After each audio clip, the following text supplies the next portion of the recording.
ಇಂದು ಬೆಳಗ್ಗೆ ನನಗೆ ತುಂಬ ಆದರಣೀಯರು, ಆತ್ಮೀಯರು, ನನ್ನಲ್ಲಿ ತುಂಬ ವಾತ್ಸಲ್ಯ ಭಾವ ಇಟ್ಟಂಥ ಪೂಜ್ಯ ರಾಮಸ್ವಾಮಿಯವರು ಭೌತಿಕವಾಗಿ ಅಗಲದ ಸುದ್ದಿ ಕೇಳಿದಾಗಲಿಂದ ನನ್ನ ಮನಸ್ಸಿನಲ್ಲಿಲ್ಲ. ಅವರ ವ್ಯಕ್ತಿತ್ವ, ಅವರ ಕೃತಿತ್ವ, ಅವರ ಇಡೀ ಸಾನ್ನಿಧ್ಯ ಆ ಬಗೆಯದಾಗಿತ್ತು. ಒಂದು ರೀತಿ ಒಂದು ಪರಿಮಳ, ಆ ಪರಿಮಳ ಬರುವ ಮೂಲ ಯಾವುದು ಅಂತ ಗೊತ್ತಾಗದೇ ಇದ್ದರೂ ವಾತಾವರಣವೆಲ್ಲ ತುಂಬಿ ಒಂದು ಪ್ರಸನ್ನ ಭಾವ ಬರುತ್ತದಲ್ಲ, ಆ ರೀತಿಯಾಗಿ ಇದ್ದದ್ದು. ಸದ್ದಿಲ್ಲದ ಸಂತ ಆ ಮಹಾನುಭಾವ.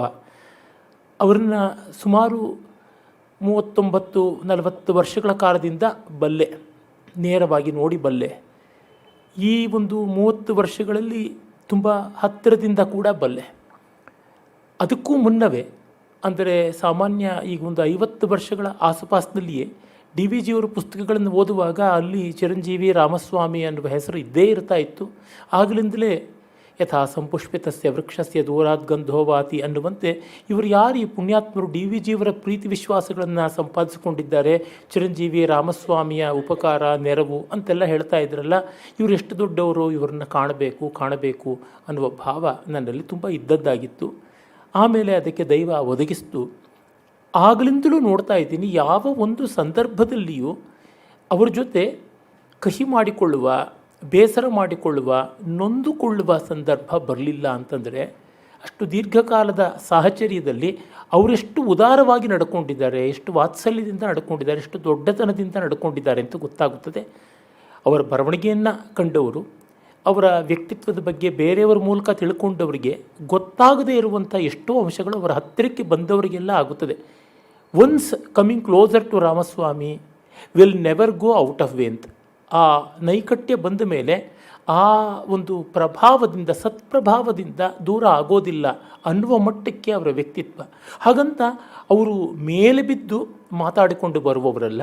ತಮ್ಮ ಪ್ರಭಾವವನ್ನು, ತಮ್ಮ ವಿದ್ಯಾಧಿಕ್ಯವನ್ನು ಹೇರುವಂಥದ್ದಂತೂ ಅಲ್ಲವೇ ಅಲ್ಲ.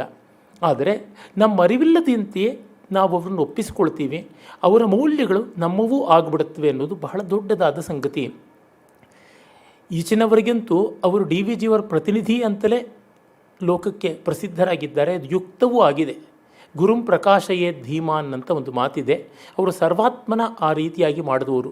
ಡಿ ವಿ ಜಿಯವರು ಯಾವುದೆಲ್ಲ ಆದರ್ಶಗಳನ್ನು ಎತ್ತಿ ಹಿಡಿದು ಬದುಕಿದ್ರೋ ಅದೆಲ್ಲವನ್ನೂ ಅವರು ಮುಂದುವರಿಸಿದ್ರು. ಮತ್ತು ಡಿ ವಿ ಜಿಯವರು ಕೈ ಹಾಕದೇ ಇದ್ದ ಕೆಲವೊಂದು ಕ್ಷೇತ್ರಗಳಿಗೆ ಕೂಡ, ಉದಾಹರಣೆಗೆ ಈಗ ಪರಿಸರ ಸಂರಕ್ಷಣೆ ಇರ್ಬೋದು, ಸ್ವದೇಶಿ ಆಂದೋಲನ ಇರ್ಬೋದು, ಆಮೇಲಿಂದ ಸ್ವಾವಲಂಬನೆಯ ಆರ್ಥಿಕತೆ ಇರ್ಬೋದು, ಆ ಆಯಾಮಗಳಲ್ಲಿ ಕೂಡ ವಿಶೇಷವಾದಂಥ ಕ್ಷೇತ್ರ ಕಾರ್ಯವನ್ನು ಮಾಡಿದ್ರು, ಜನಜಾಗರಣವನ್ನು ಮಾಡಿದ್ರು, ಆಂದೋಲನಗಳನ್ನು ಮಾಡಿದ್ರು, ಗ್ರಂಥ ರಚನೆ ಮಾಡಿದ್ರು, ಸಂಸ್ಥೆಗಳನ್ನು ಕಟ್ಟಿದ್ರು. ಇಂಥದ್ದೆಲ್ಲ ಉಂಟು. ಅಂದರೆ ಡಿ ವಿ ಜಿಯವರ ಹೆದ್ದಾರಿಯನ್ನು ಅದೆಷ್ಟು ವಿಸ್ತರಿಸಿದ್ರು ಅಂತ ಗೊತ್ತಾಗುತ್ತದೆ. ಮತ್ತು ಡಿ ವಿ ಜಿಯವರಿಗೆ ಪರಮ ಪ್ರಿಯವಾದದ್ದು ಈ ಸಂಸ್ಥೆ. ಈ ಸಂಸ್ಥೆಯನ್ನು ಅವರು ಹೆಚ್ಚು ಕಡಿಮೆ 1.25 ಶತಮಾನದಷ್ಟು ಕಾಲ ಚೆನ್ನಾಗಿ ನಡೆಸಿದ್ರು. ಅದಕ್ಕೆ ಒಂದು ಸುವರ್ಣ ಯುಗ ಅಂತ ಮಾಡಿದ್ರು. ಡಿ ವಿ ಜಿಯವರು ಯಾವುದನ್ನು ತಾವು ಬದುಕಿನಲ್ಲಿ ಕಾಣಬೇಕು ಅಂತಿದ್ದರೋ ಆ ಸಮೃದ್ಧಿಯನ್ನು ಈ ಸಂಸ್ಥೆಗೆ ಒದಗಿಸಿಕೊಟ್ರು. ಇವೆಲ್ಲ ರಾಮಸ್ವಾಮಿಯವರ ಅನೇಕ ಸತ್ಕಾರ್ಯಗಳಲ್ಲಿ ಕೆಲವೊಂದು. ಸ್ವತಂತ್ರವಾಗಿ ಅವರೊಂದು ಸಂಸ್ಥೆಯಾಗಿ ಎಷ್ಟೆಲ್ಲ ಕೆಲಸ ಮಾಡಿದ್ದಾರೆ, ರಾಷ್ಟ್ರೋತ್ಥಾನದ ಮೂಲಕ ಎಷ್ಟೆಲ್ಲ ಮಾಡಿದ್ದಾರೆ ಅಂತ ನೋಡಿದಾಗ ನಮಗೆ ಗೊತ್ತಾಗುತ್ತದೆ.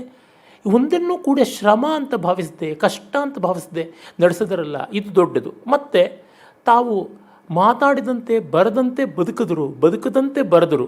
ಇದನ್ನು ನೋಡಿದಾಗಲೂ ಗೊತ್ತಾಗುತ್ತದೆ ಡಿ ವಿ ಜಿಯವರ ಬಿರುಕಿಲ್ಲದ ಬದುಕಿನ ವಿಸ್ತರಣವೇ ಇವರಾದರು ಅಂತ. ನನ್ನ ಗೆಳೆಯರೊಬ್ಬರ ತಾಯಿ ಈಗ ಸ್ವಲ್ಪ ಹೊತ್ತಿಗೆ ಮುನ್ನ ಒಂದು ಸಂದೇಶ ಕಳಿಸ್ಕೊಟ್ರು. ಆ ಸಂದೇಶದ ಮೊದಲ ವಾಕ್ಯವೇ we have lost D V G once again ಅಂತ. ತುಂಬ ಅರ್ಥಪೂರ್ಣವಾದ ಮಾತು. ಮತ್ತೊಮ್ಮೆ ಡಿ ವಿ ಜಿಯವ್ರನ್ನ ಕಳ್ಕೊಳ್ಳೋದು ಅಂತಂದರೆ ಅವರು ತೀರ್ಕೊಂಡು 50 ವರ್ಷದ ಮೇಲಾಯಿತು. ಮುಂದಿನ ಅಕ್ಟೋಬರ್ಗೆ 51 ವರ್ಷ ಆಗುತ್ತದೆ.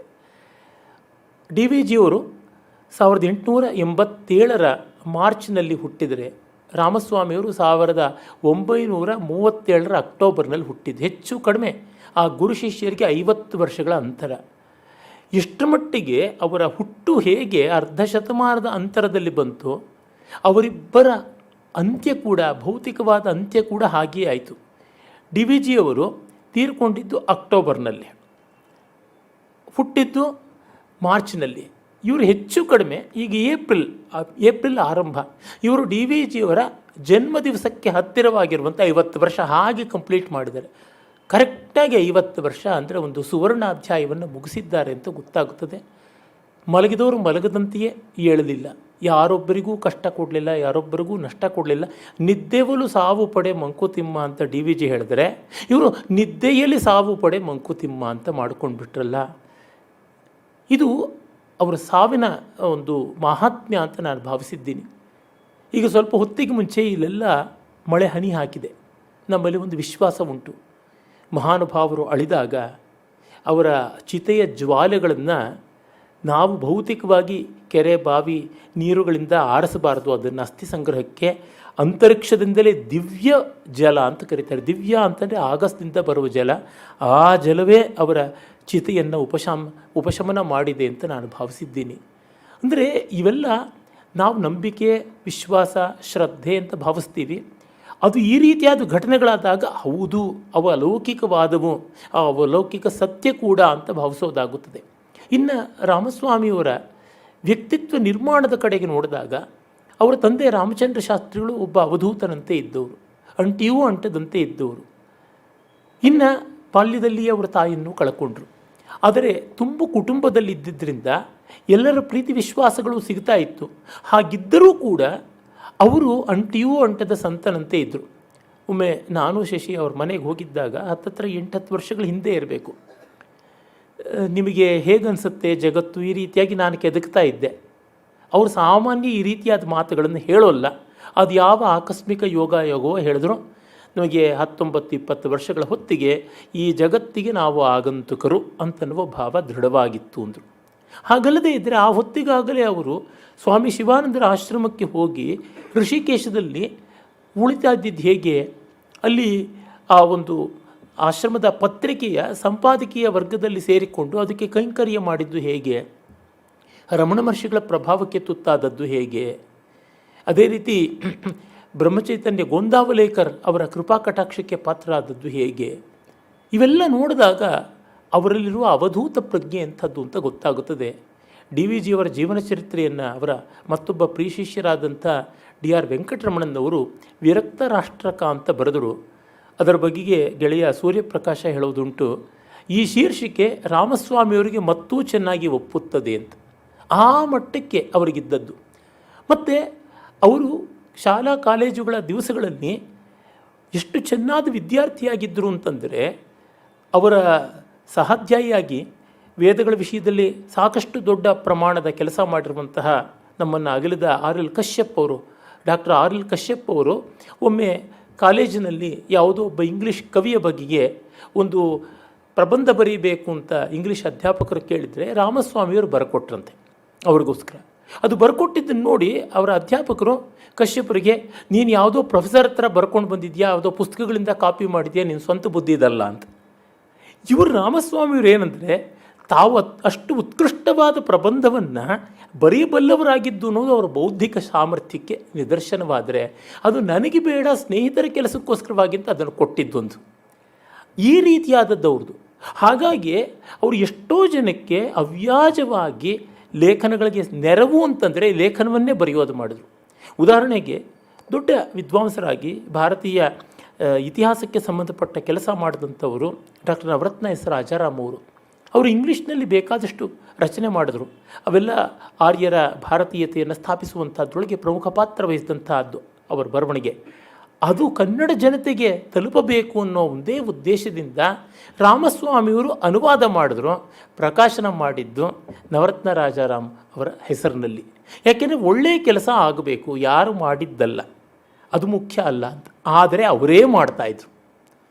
ಎಷ್ಟೋ ಜನ ಬೇರೆಯವರ ಗ್ರಂಥಗಳನ್ನು ತಮ್ಮ ಹೆಸರಲ್ಲಿ ಪ್ರಕಟ ಮಾಡ್ಕೊಳ್ಳೋದಿರುವಾಗ ಇವರು ತಾವು ಬರೆದದ್ದನ್ನು ಬೇರೆಯವರಿಗೆ ಅದು ಸಂತೋಷವಾಗಿ ಮತ್ತೆ ಅದರ ಸೂಚನೆಯೂ ಕೊಡದಂತೆ, ಯಾವಾಗಲೂ ಎಲ್ಲೋ ಯಾವುದೋ ಅದರೊಳಗೆ ನಮ್ಮ ಕೈ ಅಡುಗೆ ಇತ್ತು, ಅದರೊಳಗೆ ನಾವು ಸೌಟು ಹಾಕಿದ್ವಿ ಅನ್ನುವಂಥದ್ದು ಏನೋ ಒಂದು ವಿನೋದಕ್ಕೆ ಬರ್ತಾ ಇತ್ತು ಏನೋ ಅಷ್ಟೇ, ಆ ಬಗೆಯಾದದ್ದು. ಹಾಗಂತ 3 ಹೊತ್ತು ಗ್ರಂಥ ರಚನೆ, 3 ಹೊತ್ತು ಚಿಂತನೆ, 3 ಹೊತ್ತು ಪ್ರೌಢವಾದಂಥ ಆಲೋಚನೆಗಳು ಹಾಗಲ್ಲ. ಅವರಿಗೆ ಕಲೆಯಲ್ಲಿ ಎಂಥ ಒಳ್ಳೆಯ ಸದಭಿರುಚಿ ಇತ್ತು, ಸಂಗೀತ ಬಲ್ಲವರಾಗಿದ್ದರು. ಅವರು ಕರ್ನಾಟಕ ಸಂಗೀತದಲ್ಲಿ ತುಂಬ ಅಗ್ರಮಾನ್ಯ ಕಲಾವಿದರಾದಂಥವರು ಚೆನ್ನಕೇಶವಯ್ಯನವರು ಇರಬಹುದು. ಅವರು ಡಿ ವಿ ಜಿಯವರ ಕಾಲಕ್ಕೆ ಭಾಳ ಪ್ರಸಿದ್ಧರಾಗಿದ್ದಂಥವರು, ವಾಸುದೇವಾಚಾರ್ಯರ ಶಿಷ್ಯರಾಗಿದ್ದವರು ಅವರಾಗಲಿ, ಅಥವಾ ನಮ್ಮ ರುದ್ರಪಟ್ಟಂ ಶ್ರೀಕಂಠನ್ನವರಾಗಲಿ, ಆರ್ ಶ್ರೀಕಂಠನ್ನವರಾಗಲಿ, ಅಥವಾ ಆನೂರು ರಾಮಕೃಷ್ಣ ವೈಲಿನ್ನವರಾಗಲಿ, ಅಥವಾ ಇಲ್ಲೇ ಇದ್ದಂಥ ರತ್ನಗಿರಿ ಸುಬ್ಬಾಶಾಸ್ತ್ರಿಗಳಾಗಲಿ, ವೀಣಾ ರಾಜಾರಾಯರಾಗಲಿ, ಇಂಥ ಎಷ್ಟು ಜನ ದೊಡ್ಡ ದೊಡ್ಡ ಸಂಗೀತಗಾರರ ಜೊತೆಗೆ ನೈಕಟ್ಯ ಹೊಕ್ಕು ಬಳಕೆ ಇತ್ತು. ಇನ್ನು ಹಿಂದೂಸ್ತಾನಿನಲ್ಲಂತೂ ಅವರು ಕುಮಾರ್ ಗಂಧರ್ವ ಇರ್ಬೋದು, ಅಥವಾ ಬಸವರಾಜ ರಾಜಗುರು ಇರ್ಬೋದು, ಮಲ್ಲಿಕಾರ್ಜುನ ಮನ್ಸೂರ್ ಇರ್ಬೋದು. ಮಲ್ಲಿಕಾರ್ಜುನ ಮನ್ಸೂರ್ ಅವರು ಸಂಗೀತವನ್ನು ಇವರು ತುಂಬ ಇಷ್ಟಪಡ್ತಾಯಿದ್ರು. ಅವರು ಇವರ ಉಪಸ್ಥಿತಿಯನ್ನು ತುಂಬ ಇಷ್ಟಪಡ್ತಾಯಿದ್ರು. ಶೇಷಾದ್ರಿ ಗವಾಯಿಗಳಿರ್ಬೋದು. ಇಂಥ ಎಷ್ಟು ದೊಡ್ಡ ದೊಡ್ಡ ಸಂಗೀತ ಕೋವಿದರು, ಸಂಗೀತ ವಿದ್ವಾಂಸರು, ನಮ್ಮ ರಾಷ್ಟ್ರದ ಖ್ಯಾತಿ ಇರತಕ್ಕಂಥವರೆಲ್ಲ ಇವರಿಗೆ ಆತ್ಮೀಯರಾಗಿದ್ದರು. ಇನ್ನು ನಾಟ್ಯದ ಬಗ್ಗೆ ಎಂಥ ಅಭಿರುಚಿ ಇತ್ತು ಅಂತಂದರೆ, ನಾಟ್ಯಾಚಾರ್ಯ ಕೌಶಿಕರು ಇವರಿಗೆ ತುಂಬ ಆತ್ಮೀಯರಾಗಿದ್ದರು. ಭರತ ನಾಟ್ಯ ದಿಗ್ದರ್ಶನ ಅಂತ ಒಂದು ಪ್ರೌಢ ಗ್ರಂಥವನ್ನು ಕೌಶಿಕ್ ಅವರು ಬರೆಯೋದಕ್ಕೆ ಇವರೇ ಪ್ರೇರಣೆ. ಅಲ್ಲಿ ಎಷ್ಟೆಷ್ಟೋ ಅಧ್ಯಾಯಗಳನ್ನು ಇವರೇ ನಿರ್ಮಾಣ ಮಾಡಿ ಕೊಟ್ಟಿದ್ದು. ಆ ರೀತಿಯಾದಂಥ ಕೆಲಸ. ಇನ್ನು ಸಂಗೀತದ ಲಕ್ಷಣಗಳಲ್ಲಿ ಕೋವಿದರಾಗಿ ಸಂಗೀತ ಸಾಹಿತ್ಯ ಕ್ಷೇತ್ರಗಳೆರಡನ್ನೂ ಕೂಡ ಅವ್ಯಾಜವಾಗಿ ಆಳದಂಥವರು ಅಳ್ಳಪಲ್ಲಿ ಅನಂತಕೃಷ್ಣ ಶರ್ಮರು ಇವರಿಗೆ ಅತ್ಯಂತ ಪ್ರಿಯರಾಗಿದ್ದವರು, ಅತ್ಯಂತ ಆದರಣೀಯರಾಗಿದ್ದವರು. ಹೀಗೆ ಆ ರೀತಿಯಾದದ್ದು. ಇನ್ನು ಆ ಕಾಲದವರು ಅಂತಂದರೆ ಈ ಕಾಲದವರಾಗಿದ್ದಂಥ ನಮ್ಮ ರಾ ಸತ್ಯನಾರಾಯಣ ಅಂಥವರೆಲ್ಲ ಬೇಕಾದಂತೆ ಆತ್ಮೀಯರಾಗಿದ್ದರು. ಬಿ ವಿ ಕೆ ಶಾಸ್ತ್ರಿ ಮೊದಲಾದವರು ಎಲ್ಲರೂ ಕೂಡ ಇವರ ಸಹೋದ್ಯೋಗಿಗಳಾಗಿದ್ದರು ಇಂಥದ್ದವ್ರಿಗೆ. ಇನ್ನು ಚಿತ್ರಕಲೆ ಅಂತಂದರೆ ರೋರಿಚ್ ಅವರಿಂದ ಮೊದಲುಗೊಂಡು ಮಿಣಜಿಗಿಯವರಿರ್ಬೋದು, ಅಥವಾ MTV ಆಚಾರ್ಯರಿರ್ಬೋದು, ಈ ಥರ ಎಲ್ಲರೂ ಕೂಡ ನಮ್ಮ ನಗಲದಂಥ BKS ವರ್ಮಾ, ಹೀಗೆ ಅನೇಕ ಚಿತ್ರಕಾರರ ಜೊತೆಗೆ ಅವರಿಗೆ ಸಾಹಚರ್ಯ ಇತ್ತು. GLN ಸಿಂಹ ಅವರು ಪುಣ್ಯವಶಾತ್ ನಮ್ಮ ಜೊತೆ ಇನ್ನೂ ಇದ್ದಾರೆ. ಮಹಾನುಭಾವರು 90 ದಾಟಿದೆ. ಈ ರೀತಿಯಾದಂಥ ಮಹಾ ಕಲಾವಿದರು, ದಾರ್ಶನಿಕ ಸ್ಫೂರ್ತಿಯ ಕಲಾವಿದರ ಸಾಹಚರ್ಯ ಅವರಿಗಿತ್ತು. ಮತ್ತು ಅವರ ಕಲೆಯನ್ನು ಕುರಿತು ತುಂಬ ಸೊಗಸಾಗಿ ಸ್ವಾರಸ್ಯಪೂರ್ಣವಾಗಿ ಒಳನೋಟಗಳನ್ನು ಒಳಗೊಂಡ ಬರವಣಿಗೆಗಳನ್ನು ಮಾಡಬಲ್ಲವರಾಗಿದ್ದರು, ವಿಮರ್ಶನೆ ಮಾಡಬಲ್ಲವರಾಗಿದ್ದರು. ಫೋಟೋಗ್ರಫಿನಲ್ಲಿ ಕೂಡ ಅವರಿಗೆ ಆ ರೀತಿಯಾದ ಕೌಶಲ ಇತ್ತು. ಅದೊಂದು ಮುದ್ರಣ ವಿನ್ಯಾಸ ಇರ್ಬೋದು, ಅಕ್ಷರ ವಿನ್ಯಾಸ ಇರ್ಬೋದು, ಪುಸ್ತಕ ಸಂಪಾದನೆ ಇರ್ಬೋದು, ಪುಸ್ತಕ ನಿರ್ಮಾಣ, ಬುಕ್ ಪ್ರೊಡಕ್ಷನ್ ಅಂತೀವಲ್ಲ, ಆ ಥರದ್ದು ಎಲ್ಲದರೊಳಗೂ ಅವರಿಗೆ ಇದ್ದಂಥ ಕೌಶಲ ಪರಮಾವಧಿ ಕೌಶಲ. ಮತ್ತು ದೊಡ್ಡ ದೊಡ್ಡ ಸಾಹಿತ್ಯಗಳಿಗೆ ಡಿ ವಿ ಜಿಯವರಂತೂ ಸರಿಯೇ ಸರಿ. ಅವರು ಕೊನೆಯ 25 ವರ್ಷಗಳಲ್ಲಂತೂ ನನ್ನ ಕಣ್ಣು ಕೈಯೂ ಆಗಿರೋದು ರಾಮಸ್ವಾಮಿ ಅಂತಂದಿದ್ದಾರೆ. ವಿ ಸೀತಾರಾಮಯ್ಯನವರು, ಈ ಥರ ಅನೇಕರಿಗೆ ಅವರು ಅವ್ಯಾಜವಾಗಿ ಕೈಂಕರ್ಯವನ್ನು ಮಾಡಿಕೊಟ್ರು. ಇನ್ನು ಅವರ ಗುರುವರ್ಗ ಅಂತ ಅನ್ನೋದಿದ್ದರೆ ಚತುಶಾಸ್ತ್ರ ಕೋವಿದರಾದಂಥ ಪಂಡಿತ ಪ್ರವರ ಮಾಗಡಿ ಲಕ್ಷ್ಮೀ ನರಸಿಂಹಶಾಸ್ತ್ರಿಗಳಂಥವ್ರ ಹತ್ರ ಅವರು ವೇದಾಂತಗಳ ಪಾಠ ಮಾಡಿದ್ದಿರ್ಬೋದು. ನನ್ನ ಆದರಣೀಯ ಗುರುಗಳಾದಂಥ ರಂಗನಾಥ್ ಶರ್ಮರು ಅವ್ರಿಗೆ ಅತ್ಯಂತ ಪ್ರಿಯಪಾತ್ರರಾಗಿದ್ದವರು. ಅವರ ಹತ್ರ ಇದೇ ಸಂಸ್ಥೆಯಲ್ಲೇ ವ್ಯಾಕರಣ ಪಾಠಗಳನ್ನು ಹೇಳಿಸ್ಕೊಂಡಿದ್ರು. ಅವರ ದೊಡ್ಡಪ್ಪನವರು ಸ್ವನಾಮಧನ್ಯರಾದಂಥ ಸೊಂಡೆಕೊಪ್ಪ ಡಾಕ್ಟರ್ ಎಸ್ ಶ್ರೀಕಂಠ ಶಾಸ್ತ್ರಿಗಳವರು. ಅವರು ಇಲ್ಲ ಇದು ಈ ಕ್ಷೇತ್ರ ಗೊತ್ತಿಲ್ಲ ಅನ್ನುವಂತೆ ಎಲ್ಲ ಇತಿಹಾಸದಲ್ಲಿ ಅಷ್ಟು ವಿಭಾಗಗಳಲ್ಲಿ ನುರಿತವರಾಗಿದ್ದರು. ಅವರ ಮಾರ್ಗದರ್ಶನದಲ್ಲಿ ಇವರು ವಿದೇಶಿ ಭಾಷೆಗಳು ಫ್ರೆಂಚ್ ಇರ್ಬೋದು, ಜರ್ಮನ್ ಇರ್ಬೋದು, ಇಟಾಲಿಯನ್ ಇರ್ಬೋದು, ಇಂಥದ್ದನ್ನು ಕಲಿತ್ಕೊಂಡ್ರು. ಅವ್ರಿಗೆ ಎಷ್ಟು ಮಟ್ಟಿನ ಉಪಸ್ಥಿತಿ ಇತ್ತು ಅಂದರೆ, ಇಂದು ಅವರ ಪಾರ್ಥಿವ ಶರೀರದ ಮುಂದೆ ನನ್ನ ಗೆಳೆಯ ಹರಿ ರವಿಕುಮಾರ್ ಹೇಳ್ತಾ ಇದ್ದ, ಈಗ ಒಂದು 15 ದಿವಸದ ಕೆಳಗೆ ಅವರನ್ನು ನೋಡಿದಾಗ ಯಾವುದೋ ಒಂದು ಜರ್ಮನ್ ಕೊಟೇಶನ್ನಿನ ತಾತ್ಪರ್ಯವನ್ನು ಏನೋ ಹರಿ ಹೇಳಿದ್ರೆ ಮೂಲ ಇಂಥದ್ದು ಅಂತ ಅವ್ರು ಹೇಳಿದ್ರಂತೆ. ಜರ್ಮನ್ ಕೊಟೇಶನ್ನ ಜರ್ಮನ್ನಾಗಿ ಯಾವಾಗ ಅವರು ಕಂಡಿದ್ದರು. ಈ ವೇದಿಕೆಯಲ್ಲಿ ನಾನು ಡಾಂಟೆಯ ಡಿವೈನ್ ಕಾಮಿಡಿಯ ಬಗ್ಗೆ ಮಾತಾಡ್ತಾ ಇದ್ದಾಗ ಅವರು ಆರಂಭದಲ್ಲಿ ಡಿವೈನ್ ಕಾಮಿಡಿಯ ವಾಕ್ಯಗಳನ್ನು ತಪ್ಪಾಗಿ ಸಾಮಾನ್ಯರು ಕೂಡ ಹೇಗೆ ಹೇಳ್ಕೊಂಡು ಹೋಗ್ತಾಯಿದ್ರು, ಅದಕ್ಕೆ ಅವರು ತಮ್ಮದೇ ಆದಂಥ ವಾಕ್ಯಗಳನ್ನು ಸ್ತೋಭ ಪದಗಳನ್ನು ಹೇಳ್ಕೊಂಡು ಅರ್ರೀ ಅಂತ ಕೂಕ್ಕೊಂಡು ಹೋಗ್ತಾ ಇದ್ದಿದ್ದು ಆ ಜಾನಪದೀಯರು ಎಂಥದ್ದು ಅನ್ನೋದು ಮೊದಲುಗೊಂಡು ಅವರು ಜ್ಞಾಪಿಸಿಕೊಂಡು ಹೇಳಿದ್ರು. ಆಗ ಡಿವೈನ್ ಕಾಮಿಡಿಯ ವಾಕ್ಯಗಳನ್ನು ಉಲ್ಲೇಖ ಮಾಡಿದರು. ಈ ರೀತಿಯಾದದ್ದು ಅವರಿಗೆ ಭಾಷಾ ವೈದುಷ್ಯ, ಹಿಂದಿ ಮರಾಠಿ ಭಾಷೆಗಳಲ್ಲಿದ್ದ ಒಳ್ಳೆಯ ಪರಿಚಯದ ಕಾರಣ ಅವರು ಸಮರ್ಥ ರಾಮದಾಸರ ಮನೋಬತದಂಥ ಕೃತಿಗಳನ್ನು ಅನುವಾದ ಮಾಡಿಕೊಡೋದಾಯಿತು. ತೆಲುಗಂತೂ ಅವರಿಗೆ ಮಾತೃಭಾಷೆಯೇ ಆಗಿತ್ತು. ಅಲ್ಲಿಂದ ಅನೇಕ ಕೃತಿಗಳನ್ನು ಅನುವಾದ ಮಾಡಿದ್ರು. ಅನುವಾದ ಅಂದರೆ ಏನು, ಅದು ರಿಯಲ್ ಟೈಮ್ ಟ್ರಾನ್ಸ್ಲೇಷನ್ ಅಂತ ಹೇಳ್ತಾರಲ್ಲ, ಆ ರೀತಿಯಾದದ್ದು. ತೆಲುಗಿನ ಮೂಲ ಇಟ್ಟುಕೊಂಡು ಕನ್ನಡವನ್ನು ಡಿಕ್ಟೇಷನ್ ಕೊಡ್ತಾ ಇದ್ದವರು. ಆ ಬಗೆಯಾದಂಥ ಕೌಶಲ ಅವರಿಗಿತ್ತು. ಇಂಗ್ಲೀಷ್ ಭಾಷೆ, ಕನ್ನಡ ಭಾಷೆ ಅವ್ರಿಗೆ ಅಪಧಮನಿ ಅಭಿಧಮನಿ ಅಂತೀವಲ್ಲ, ಆ ರೀತಿಯಲ್ಲಿ ಆರ್ಟರೀಸ್ ಆ್ಯಂಡ್ ವೆಯ್ನ್ಸ್ ಹಾಗೆ ಇದ್ದದ್ದಾಗಿತ್ತು.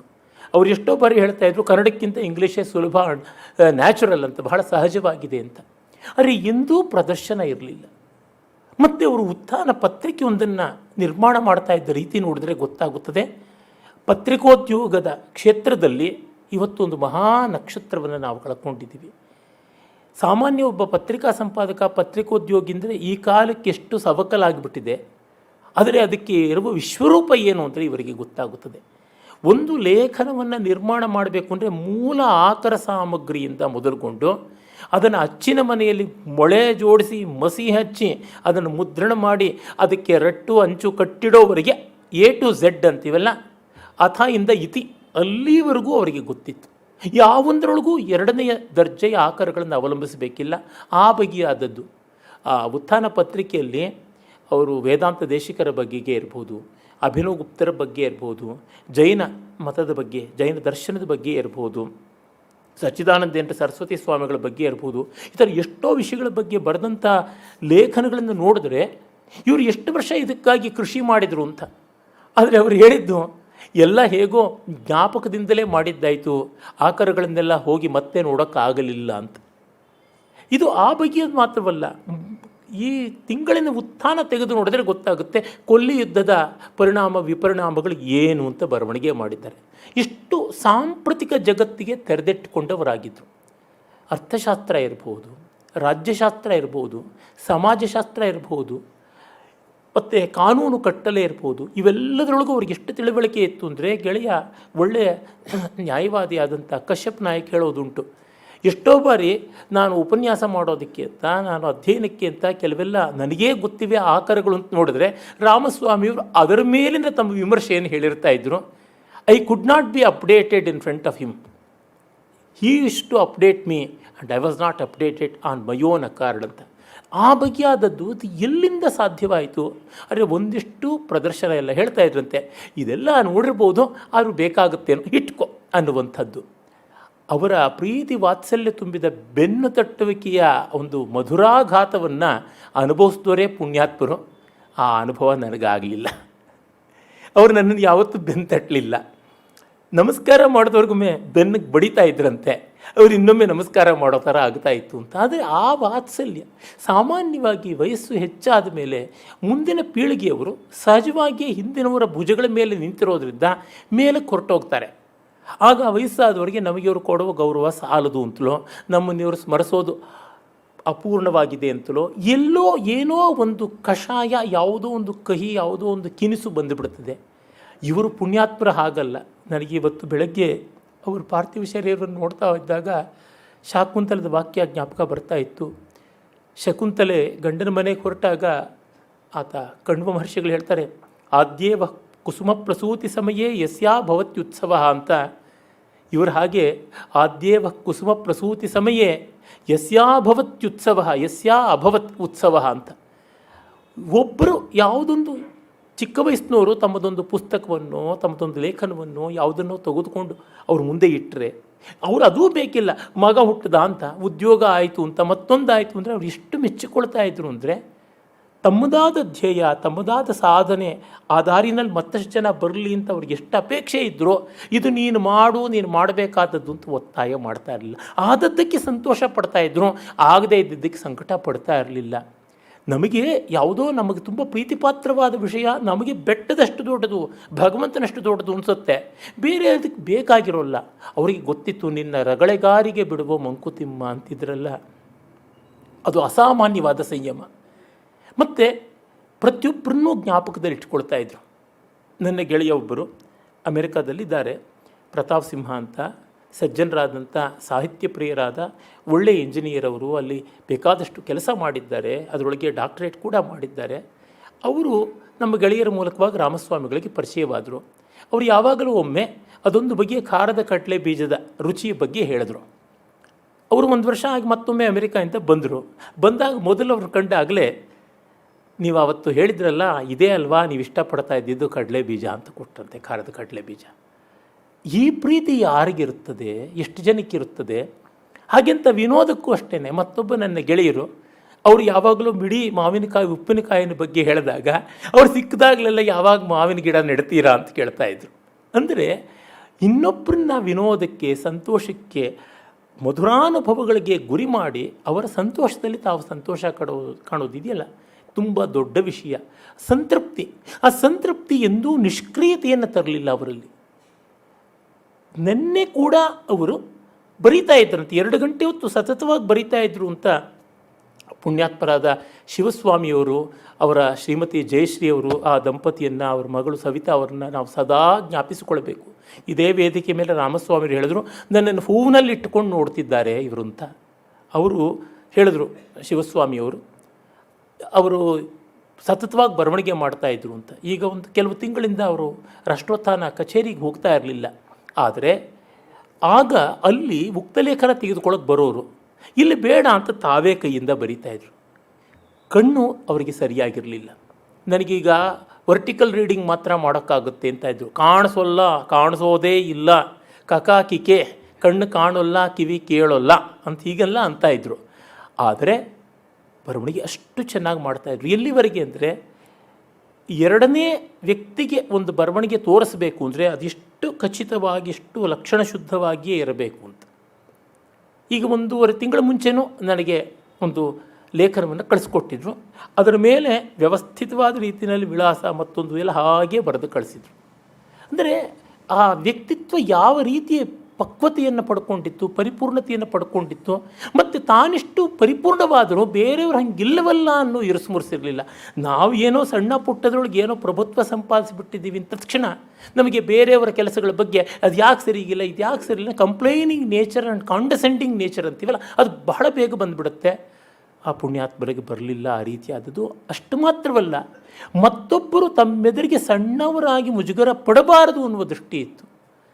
ತಮ್ಮೆದುರಿಗೆ ಬಂದು ಯಾರಿಗೂ ತಮ್ಮ ಅಸ್ತಿತ್ವಕ್ಕೊಂದು ಅರ್ಥ ಇದೆ ಅನ್ನೋ ಭಾವವನ್ನು ಅಂತರಂಗಕ್ಕೆ ತುಂಬಿಕೊಡ್ತಾ ಇದ್ರು.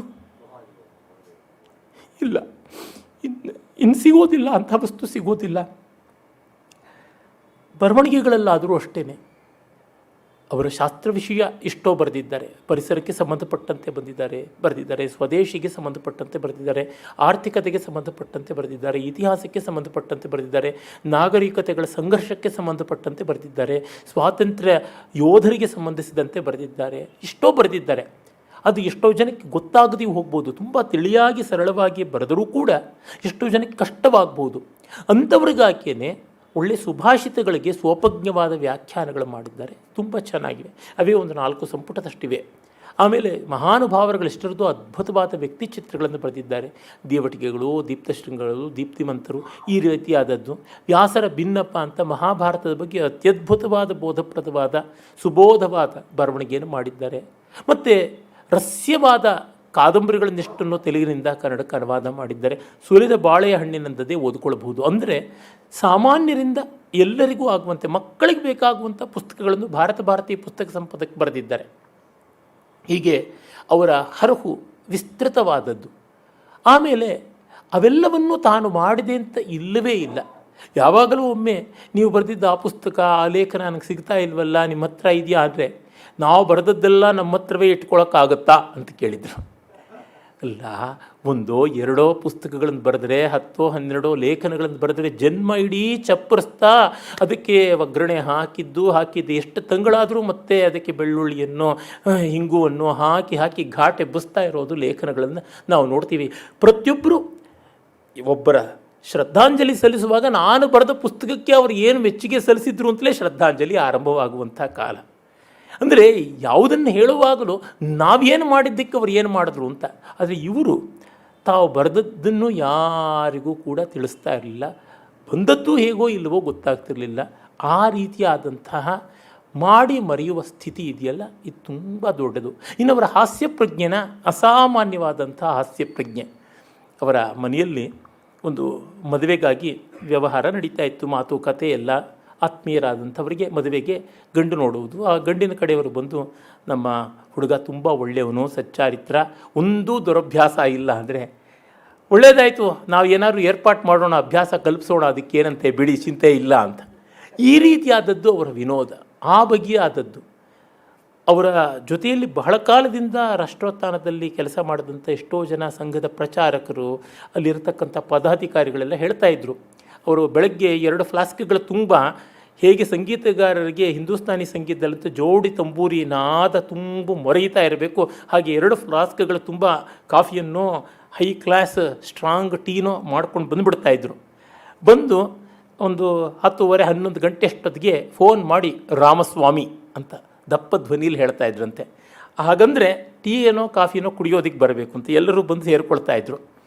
ಬಂದು ಸೇರಿಕೊಳ್ಳುವಾಗ ಒಂದಷ್ಟು ವಿನೋದಗಳು ಮಾಡ್ತಾಯಿದ್ರು. ಆ ವಿನೋದನ ಕುರಿತು ಸ್ವರ್ಗೀಯರಾದಂಥ ಚಕ್ರವರ್ತಿ ತಿರುಮಗನ್ ಅವರು ಹೇಳೋರು, ರಾಮಸ್ವಾಮಿಯವರ ವಿನೋದಗಳ ವಿಶೇಷ ಏನಂದರೆ ರಿಪೀಟ್ ಆಗ್ತಾ ಇರಲಿಲ್ಲ ಆ ಹಾಸ್ಯ ಅಂತ. ಆ ಬಗೆಯಾದಂಥದ್ದು ಅವ್ರಿಗೆ ಹಾಸ್ಯ. ಮತ್ತು ಯಾವ ಬೀದಿಯಲ್ಲಿ ಯಾವ ಅಂಗಡಿಯಲ್ಲಿ ಯಾವ ತಿಂಡಿ ಸಿಗುತ್ತೆ, ಯಾವ ವಸ್ತು ವಿಶೇಷವಾಗಿ ಸಿಗುತ್ತೆ. ಹೈದರಾಬಾದ್ನಲ್ಲಿ ಗೋಲ್ಕೊಂಡಾಗಿ ಹೋಗುವಾಗ ಅಲ್ಲಿ ಯಾವ ಟೀ ಅಂಗಡಿ ಇದೆ ಅಲ್ಲಿ ಯಾವ ಟೀ ಕುಡಿಬೇಕು, ಈ ರೀತಿಯಾದಂಥದ್ದು. ಇಲ್ಲಿ ಎಲ್ಲೋ ಜಯನಗರದಲ್ಲಿ ಯಾವುದೋ ಅಡ್ರೆಸ್ತೆಲ್ಲ ತಿರುಗಿದ್ರೆ ಅಲ್ಲಿ ಯಾವ ಕಡೆ ಹುರುಗಾಳು ಚೆನ್ನಾಗಿ ಸಿಗುತ್ತದೆ. ಅದು ಅವರಿಗೆ ಕಣ್ಣು ಮಂಜಾಗಿದ್ದ ಕಾಲದಲ್ಲಿ ಮುಸ್ಸಂಜೆ ಹೊತ್ತು ಹೋದಾಗಲೂ ಅಲ್ಲಿ ಏನು ಅಂತ ಗೊತ್ತಿರುತ್ತದೆ. ನಿನ್ನೆ ಕೂಡ ಅವರು ಗುಂಡಪ್ಪನ ಹೋಟ್ಲಿಗೆ ಹೋಗಿ 2 ಚೌಚೋ ಪ್ಯಾಕೆಟ್ಗಳನ್ನು ಕಟ್ಟಿಸಿಕೊಂಡು ಬಂದು ಒಂದನ್ನು ಜಯಶ್ರೀಯವರಿಗೆ ಕೊಟ್ಟು ಮತ್ತೊಂದನ್ನು ಅವ್ರ ಮಗಳು ಸವಿತಾಗೆ ಅಂತ. ಅಂದರೆ ಜೀವನೋತ್ಸಾಹ, ಈ ಸಣ್ಣ ಪುಟ್ಟ ರುಚಿ, ಹಾಗಂತ ಅದೆಲ್ಲ ಜನಸಾಮಾನ್ಯರಿಗೆ ಅನುಕೂಲಿಸಬೇಕು ಅಂತ. ಮೊನ್ನೆ ದಿವಸ ಅವರು ಗಾಂಧಿ ಬಜಾರಿಗೆ ಬಂದು ಅಲ್ಲಿ ತರಕಾರಿ ತೊಗೊಂಡು ಬಂದ್ರಂತೆ. ಮನೆಗೆ ಆಗೋಷ್ಟು ಬೇಕಾದಷ್ಟು ತರಕಾರಿ ತೊಗೊಂಡು ಬಂದ್ರಂತೆ. ಅವರು ದೊಡ್ಡ ದೊಡ್ಡ ರಿಲಯನ್ಸು ಇತ್ಯಾದಿಗಳಲ್ಲೆಲ್ಲ ತೊಗೋತಾ ಇರಲಿಲ್ಲ. ಬೀದಿ ಬದಿಯಲ್ಲಿ ಯಾರು ಅಹನ್ಯಹನಿಗಾಗಿ ಜೀವನಕ್ಕಾಗಿ ತರಕಾರಿ ಮಾರ್ತಾರೋ ಉಡ್ಡೆ ಹಾಕ್ಕೊಂಡು ಅಲ್ಲಿಯೇ ತೊಗೋತಾ ಇದ್ದಿದ್ದು. ಪೆಟ್ಟಿ ಅಂಗಡಿಗಳಲ್ಲೇ ಅವ್ರು ವ್ಯಾಪಾರ ಮಾಡ್ತಾ ಇದ್ದಿದ್ದು. ಯಾತಕ್ಕೆಂದರೆ every such person is an independent entrepreneur. ಅವರಿಗೆ ನಾವು ಸ್ವದೇಶೀಯವಾದಂಥ ವ್ಯಾಪಾರಕ್ಕೆ ನಮ್ಮ ಕೈಲಾದ ಸಹಕಾರ ಕೊಡಬೇಕು. ಅಲ್ಲಿ ಯಾವುದೋ ಒಬ್ಬ ಅಜ್ಜಿ ಹತ್ರವೇ ಹೋಗಿ ಅವರೇ ಕಾಳು ತೊಗೋಬೇಕು. ಅದೊಂದು ಶ್ರದ್ಧ ನಿಯಮ, ಒಂದು ವ್ರತ. ಆದರೆ ವ್ರತ ಅಂತ ಅದನ್ನು ಬೆರೆಸ್ತಾ ಇರಲಿಲ್ಲ. ಇನ್ನು ಆತ್ಮೀಯರು, ಅವರು ಉದ್ಯೋಗಿ ಆಗಿರ್ಬೋದು, ಸಹೋದ್ಯೋಗಿ ಆಗಿರ್ಬೋದು, ಅಲ್ಲೊಬ್ಬ ಚಪ್ರಾಸಿ ಆಗಿರ್ಬೋದು, ಮತ್ತಾರೋ ಎಷ್ಟೋ ವರ್ಷಗಳ ಹಿಂದೆ ಕೆಲಸ ಮಾಡಿದವರಾಗಿರ್ಬೋದು, ಇನ್ನೇಗೋ ಪರಿಚಿತರಾಗಿರ್ಬೋದು. ಅವ್ರ ಮನೆಯಲ್ಲಿ ಒಳಿತೋ ಕೆಡಕೋ ಆಯಿತು, ಒಂದು ಮದುವೆ ಆಯಿತು, ಒಂದು ಶ್ರಾದ್ದವಾಯಿತು, ಒಂದು ಸಾವಾಯಿತು, ಒಂದು ಮುಂಜೆ ಆಯಿತು, ಇವರು ಮೊದಲು ಹೋಗಿರ್ತಾಯಿದ್ರು.